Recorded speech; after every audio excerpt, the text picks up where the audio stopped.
আপনি যদি দুনিয়ার মধ্যে খারাপ কাজ ছাড়তে চান বা সাকসেস যদি হতে চান, তাহলে আপনার জীবন থেকে, আপনার লাইফ থেকে কিছু বন্ধু বান্ধবকে আপনাকে ছাঁটাই করতে হবে। ফর এক্সাম্পল, যেগুলো আপনাকে খারাপ দিকে নিয়ে যাচ্ছে, যেমন আপনার ধূমপান করা, কোনো হারাম সম্পর্কের মধ্যে নিয়োজিত করা, বা আপনার এখনকার জেনারেশন যেরকম হচ্ছে আপনার মাদকের মধ্যে লিপ্ত, এই মাদক বা বিভিন্ন ধরনের খারাপ সাইডে যেই বন্ধুটা আপনাকে নিয়ে যাচ্ছে, আপনি বুঝবেন যে ওই বন্ধু বান্ধব আমার লাইফে আমাকে ভালো কিছু করতে চায় না, মানে আমাকে ভালো কিছু করে দিতে চায় না। আমি ভালো কিছু করব, সেই দিকে আমি আগ্রহী হব, সে সেইটা চায় না। মানে আপনি পড়তে বসছেন, সেই সময় সে ফোন দিয়ে আপনাকে খারাপ কাজের মধ্যে নিয়ে যেতে চাইলো।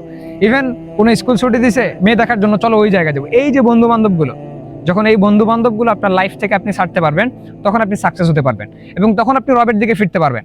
কারণ বন্ধু বান্ধব লাইফে কিন্তু অনেকটা একটা ভারী প্রভাব ফেলে আপনার লাইফকে ভালো করার জন্য, আপনার লাইফকে সাকসেস করার জন্য। সো এমন কিছু বন্ধু বান্ধব আপনি নিজের লাইফে নিয়ে আসেন, যেমন ধরেন দিনদার, নামাজ পড়ে, এরপর হচ্ছে রবের সাথে ভালো একটা কানেকশন আছে তাদের।